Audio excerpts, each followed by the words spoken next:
रंगर पर्व होली समस्त मंगलमय हो। प्रभु जगन्नाथ एमती आमको आशीर्वाद करंतु। केवल ओडिशार जनसाधारण जगतर मंगल हो एवं गला वर्ष जो भाई भाव में कटी आसंता वर्ष आहरी भलरे कटु एवं प्रभु समस्त को शक्ति दियंतु राज्यर सेवा करने। होली रे तो बहु रंग रही होली रे, तेणु रंग सहित किसी कथा ना, मनर भावटा ही बड़ कथा। से मनर भाव जदि ठीक अच्छे तेणु से रंगर किसी आवश्यकता न था, मनटा ठीक थी दरकार।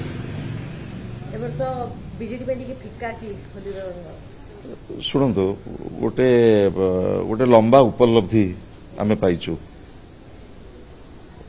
पांच पांच थर ओडिशार जनसाधारण नवीन पट्टनायक को आशीर्वाद करछंती, आमको सेवा करिया ପାଇଁ सुजोग देइछंती एवं चलित साधारण निर्वाचन रे आमे प्राय 42% भोट पाइचु। विधानसभा रे हमर 51 जन विधायक अछंती, 7 जन राज्यसभा सांसद अछंती एवं जनसाधारणकर जो आशा आकांक्षा रही से आशा आकांक्षा को किभली भाव में पूर्ण आम करूँ, जो विरोधी दलर भूमिका ओडिशावासी आम उपर न्यस्त कर दायित्वर सहित संपन्न करवा ही गणतंत्र गोटे शक्ति। मु आशा करुचे जनसाधारण जो अपेक्षा रही आम पाखर विरोधी दल हिसाब से ताकू निष्ठार सहित आम कले गणतंत्र शक्तिशाली हम एवं ओडिशार जनमत को आम सब सम्मान देवा उचित। वरिष्ठ नेता अशोक पंडा गोटे कथा कहते धर्मपद उपाख्यान जो मैंने बर्तमान पूर्व नहीं से बर्तमान निजर टे दूरे जावा कथा, नुआ पीढ़ी की सुजोग देवा कथा। से गोटे व्यक्तिगत मत देइछंती।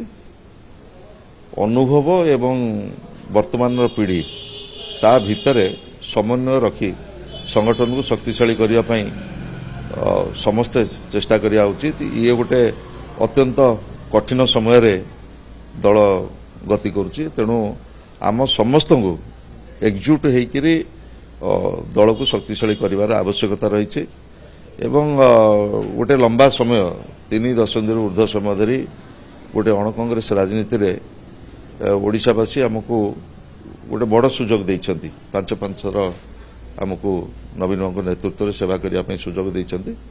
वर्तमान ओडिशावासी जो अपेक्षा रही से अपेक्षा को समस्ते सम्मान देवा उचित एवं आम समस्त को वरिष्ठ युवक एवं समस्ते मिलमिशी संगठन को शक्तिशाली करार आवश्यकता रही।